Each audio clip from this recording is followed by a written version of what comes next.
Welcome back to the Teach for the Heart podcast, where we tackle teaching challenges from a biblical perspective. Why are we here? Because we don't believe that our spiritual walk and teaching profession should exist in two separate domains. Rather, the hope we have in Christ should change how we approach everything, not just at home, but at school as well. So join us as we explore both the spiritual and practical sides of key teaching challenges, integrating them together so we can succeed at teaching, glorify God, and make a lasting difference in our students' hearts and lives. This episode is brought to you in partnership with the Herzog Foundation. Today, I'm excited to share with you one of our most popular podcast episodes from the past, where we're going to talk about 10 mistakes that can easily derail your classroom management. And as you listen to these, if you find yourself saying, oh yes, I'm totally making that mistake, don't feel too bad about it. They are common mistakes for a reason. It's because they are common. But we hope that you will be able to pick out a few things that you want to change and adjust to help you create a classroom that is orderly and on task and where students can learn and you can actually teach.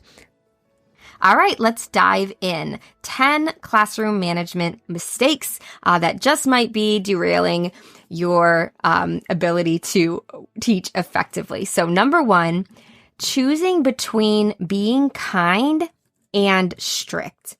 So a lot of times, especially if you're a newer teacher, there's this misnomer that I have to choose to either be like the kind teacher or like the firm, strict teacher, the mean teacher almost. And it's like an either or. And I know I kind of fell into this a little bit thinking like, well, I don't want to be mean. So like if I want to be nice, then like I can't be too strict or whatever. It's this thought that it's an either or. And and maybe it's because in our past we had teachers that were either or, right? And so that's how we see it for some reason in our mind. But the reality is that we do not have to choose between being the kind teacher or the nice teacher and being the like strict teacher.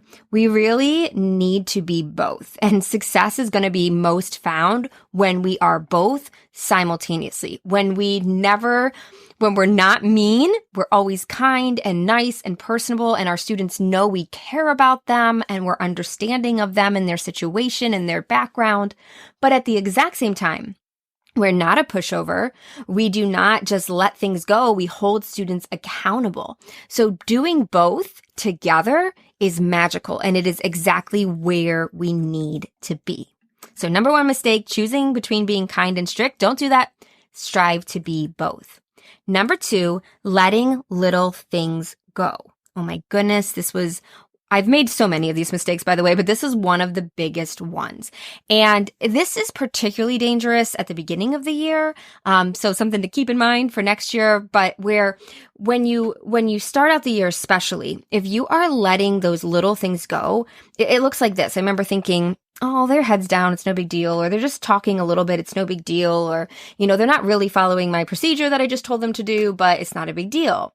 And the thing is, those little things by themselves maybe aren't a big deal. And so we'd like to just let them go and not worry about it. But if we don't address those smaller issues, a couple things happen.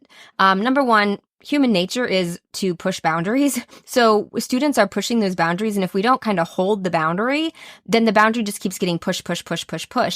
And before we know it, we have like way bigger issues going on. Instead of like 2 kids talking, you've got 20 kids talking, and they're talking over each other, and they're talking when you're talking, and everything like that, right? So it doesn't stop there. Little problems don't stay little.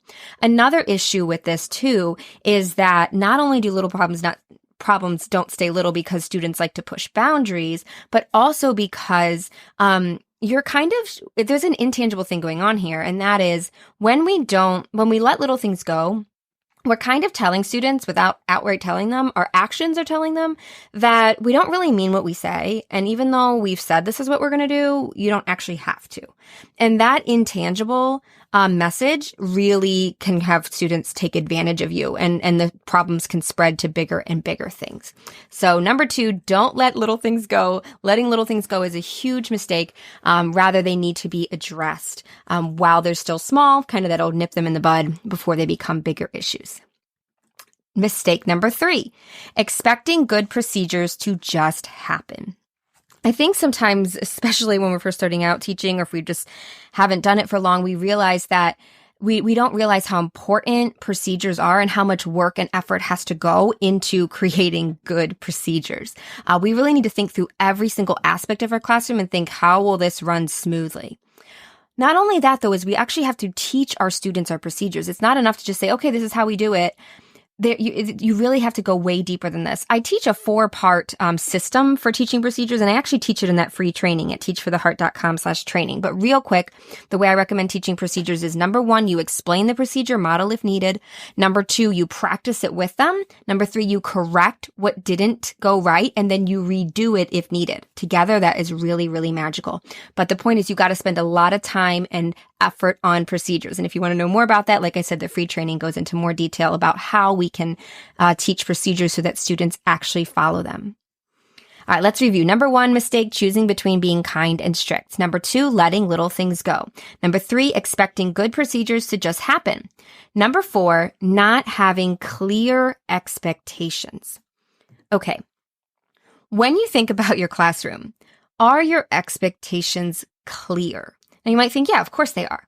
But for example, let's just take the simplest thing of talking in your classroom. Do students know exactly, do you in your mind, let's start there actually even, know exactly when students are allowed to talk and when they're not, and at what levels, right? There's probably not just the no talking policy across the board, right? Sometimes they're working in small groups. Sometimes you're having a class discussion. Sometimes they're working with a partner. Like, there are times when they're allowed to talk. Are you really clear in your own mind when they are and are not allowed to talk and at what level?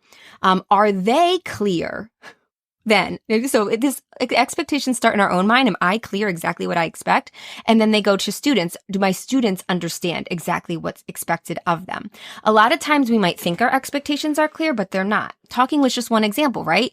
I mean, think of all kinds of things. Do students know if they're allowed to get up and walk around the classroom or not? Do they know what's expected as far as just all kinds of things? So the procedures are one area, but expectations are kind of what I mean by expectations is more like behaviorally. Do they know what behavior is expected in the classroom? Are you really clear on that? And have you clearly communicated it with them? So number 4, not having clear expectations, both in your mind and then communicated to the students, can cause a lot of chaos. Number 5, not having logical consequences. Now, I know as soon as the word consequences comes up, that's a little bit a controversial word and a controversial topic. And there's even schools that say, well, you're not allowed to have any consequences at all. But the reality is, if there's no consequences at all in your classroom, students aren't learning about life, because in life, our actions have consequences. So logical consequences mean that they are logical for what happened. So for example, not turning in homework, having to do it during a fun activity. That's logical, right? I didn't get it done, so now I have to do it now when I wish I could be participating in whatever the class is doing. Okay, that's a logical consequence. And there's all kinds of examples. I cannot tell you what your consequences should be because it really is going to depend on your school, the age of your students, the culture, all those things. We do have a consequence idea list. You can check out at teachfortheheart.com/consequences. You can get that idea list if you'd like. But the point isn't to have this be whatever your consequence be. Pick something that's appropriate. But the point is they should be as logical as possible. And we do need at least some consequences. I don't like to jump right to consequences. I like to give students a lot of time to self-correct and to turn things around. But if we don't have logical consequences, then how are they supposed to learn from their mistakes? If nothing happens when they make bad choices, life is just completely fine when they make bad choices. How are they going to learn from them? So it is important to have some type of logical consequence. And by the way, if you're at a school and you're like, I'm not allowed, you don't have to call them consequences. So not getting a reward is a consequence, okay? So if you have to manufacture things that students earn as a reward and those that don't earn the reward don't get them, you can do that, okay? So same concept, but the concept being things go differently whether we make poor choices or good choices. Number 6 kind of goes along. Number 6 mistake, bailing students out when they make bad choices. And I have to admit, I always want to bail my kids out, my students out, because I feel bad. I feel like, oh man, like hopefully they can learn without the consequence. They don't need it. Like I'll just want to bail them out. But when we bail them out, we rob them of that opportunity to learn. And typically the consequences we're talking about here are like very minor. Like we said, having whatever the consequence is in the grand scheme of life, often the consequences we're debating over are not that big unless a big offense has happened and then a bigger one is necessary. So not bailing students out is important. If students, now does this mean we never give grace? Of course not. Okay. Grace can be extended, when it's what's best for the student, when there's extenuating circumstances, when we can tell they've really been trying and this is a rare thing.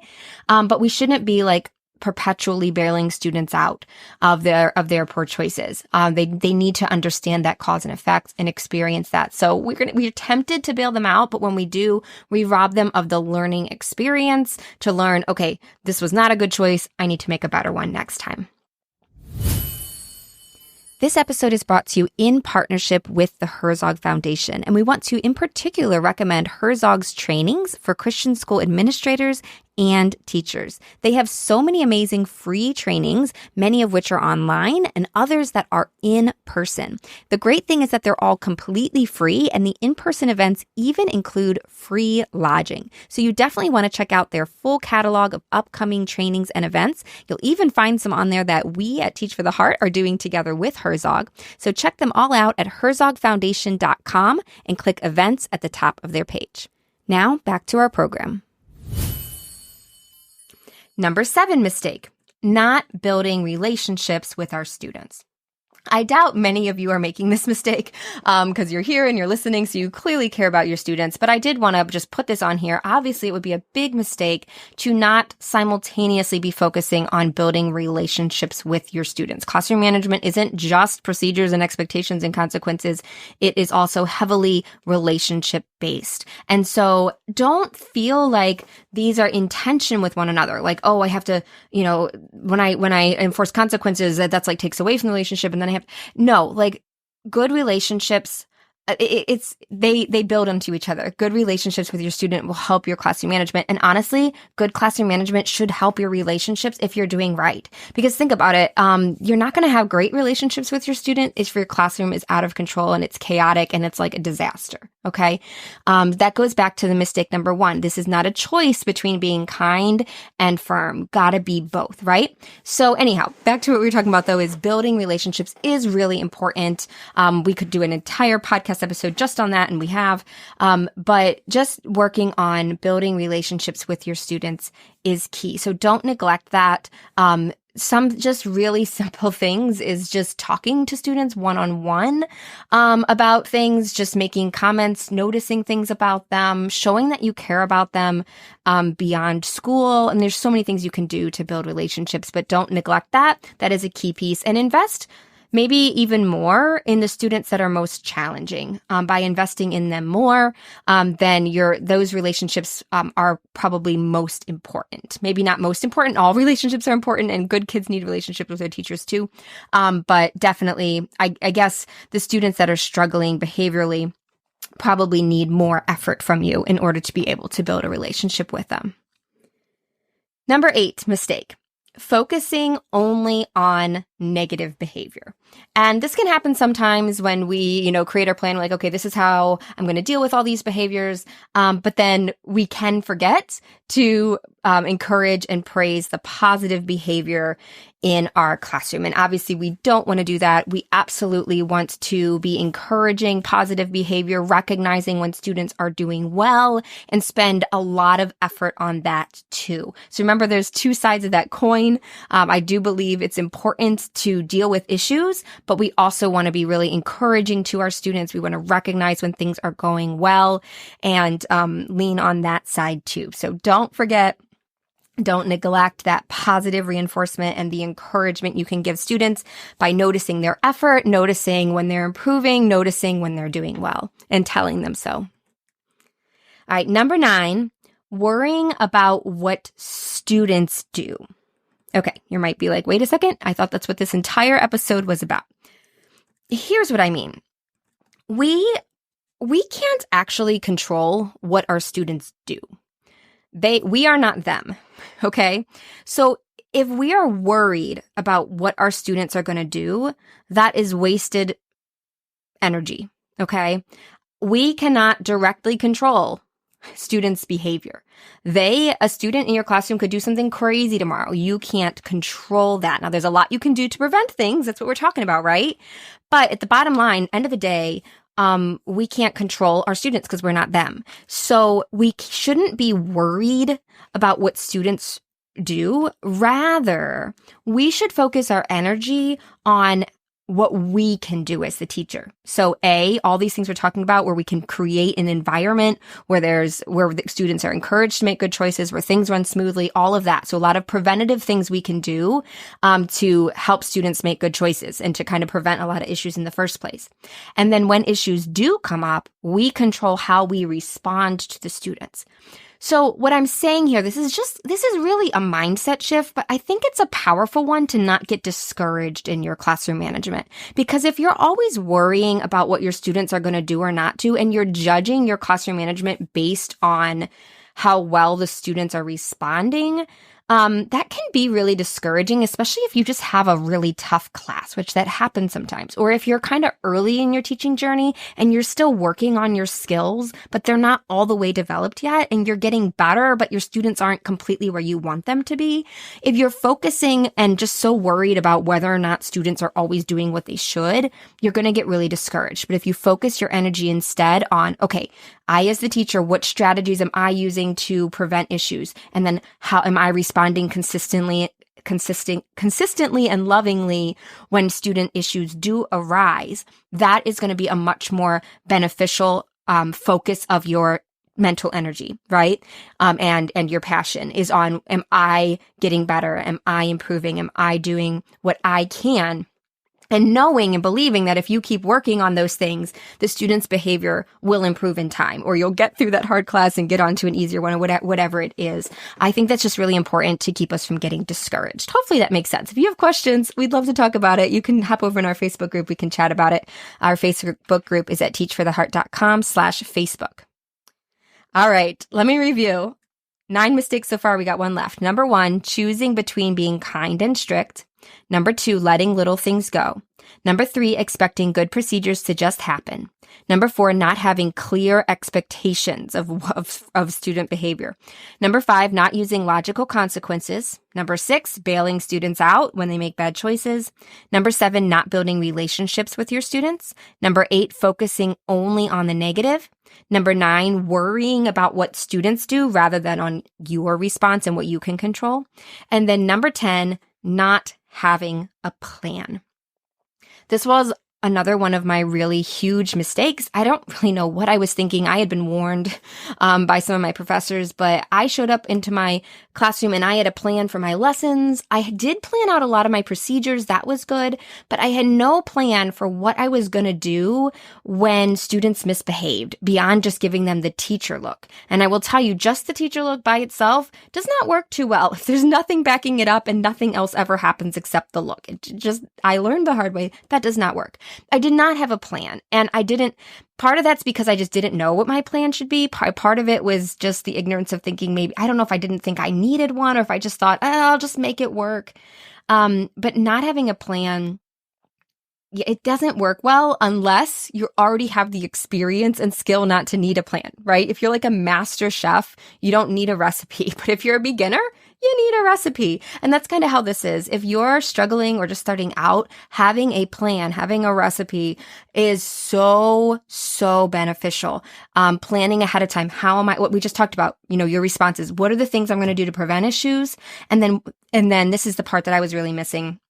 What am I going to do when students are talking out of turn, when they get up and walk around the room, when they put down their head, when they're rude to each other, when they're rude to me, when they don't turn in their homework, when they, whatever it is, right? All these things. Do I know how I'm going to respond? Do I know how I'm going to handle it? Do I know how I'm going to follow through and be consistent? If you don't have a plan, then I don't know. What happened to me was I got in that moment and I just kind of, like I said, I just gave a teacher look. I didn't do anything. And those little problems did not stay little. They grew and grew. And before I knew it, it was just really out of control. It was really bad. So having a plan, once at that point, I was like, I got to do something. And I got a plan. And I actually we'll talk more about the plan on the free training. Like I said, teachfortheheart.com/training. And once I had a plan, I started putting it into practice. I started using it. And it wasn't like perfect overnight, obviously, but my confidence started to improve and I started to deal with stuff. I started to be more consistent because I had predetermined this is how I'm going to deal with that. And then I just had to go ahead and use it. And so that was really helpful for me. And that's when things started to turn around. So having a plan is so important so that you know what you're going to do and are able to be consistent. So that's it. Those are the 10 mistakes that can easily derail your classroom management. I hope that you found these helpful. If you say, Linda, I could use a little bit more help with these. I want to dive into some of these further. I want to help figuring out how do I make my plan. We have a free training that will be of huge help to you. It's called How to Reduce Disruptions So You Can Actually Teach. You can get that training at teachfortheheart.com/free. That's teachfortheheart.com/free. We have a lot of other resources that can help you. We have a free classroom consequence ideas list. And then we have Classroom Management 101, which is our step-by-step program that helps you create your classroom management plan, reduce disruptions, so you can actually enjoy teaching.